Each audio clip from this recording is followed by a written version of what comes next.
அஸ்ஸலாமு அலைக்கும் வரஹ்மத்துல்லாஹி வபரகாத்துஹு. அருமை சகோதர சகோதரிகளே, அல்லாஹ்வின் நல்லடியார்களே, நாம் எல்லாம் அலட்சியமாக கருத கொண்டிருக்கக்கூடிய நம்முடைய மறுமை வாழ்க்கைக்கு ஆபத்தாக முடியக்கூடிய சில காரியங்கள் நாம் அலட்சியமாக இந்த உலகத்திலே செய்து விடுகின்றோம். அல்லாஹ்வின் தூதர் நபி ஸல்லல்லாஹு அலைஹி வஸல்லம் அவர்கள் பல காலகட்டங்களிலே பல நேரங்களிலே இது போன்ற விஷயங்களை எச்சரித்திருக்கின்றார்கள். அந்த செய்திகள் எல்லாம் நாம் நிறைய இருக்கின்றன. ஆனால் இப்போது ஒரு மூன்றை மட்டும் நாம் தெரிந்து கொள்ளுவோம். புகாரி என்ற நபிமொழி தொகுப்பினிலே 6477வது ஹதீஸாக இடம்பெறுகின்றது.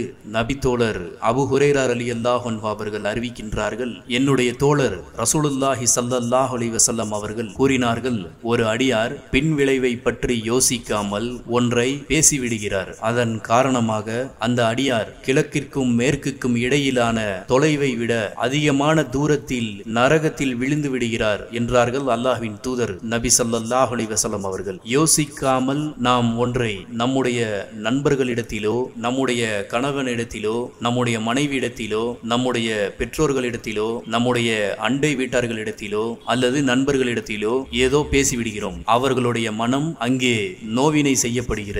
நீங்கள் யோசிக்காமல் பேசிவிடுவதன் காரணமாக கிழக்கிற்கும் மேற்கிற்கும் இடையிலான தொலைவை விட அதிகமான தூரத்தில் நரகத்தில் விழுந்து விடுகின்றார் என்று அல்லாஹ்வினுடைய தூதர் சொல்லுகின்றார்கள். இந்த உலகத்தினுடைய கிழக்கும் மேற்கும் கணக்கிட்டால் எவ்வளவு பெரிய நீளம் இருக்கும்? அதைவிட அதிகமான தூரத்திலே நரகத்தின் அடி பாகத்திலே விழக்கூடிய ஒரு செயலாக நாம் யோசிக்காமல் ஒன்றை பேசிவிடுவதால் நடந்து விடுகிறது நம்முடைய மறுமை வாழ்க்கைக்கு. அடுத்ததாக அல்லாஹ்வினுடைய தூதர் நபிகள் நாயகம் ஸல்லல்லாஹு அலைஹி வஸல்லம் அவர்கள் சொல்லுகின்றார்கள், தபரானி என்கின்ற நபிமொழி தொகுப்பினிலே 10295வது ஹதீஸாக இடம்பெறுகின்றது.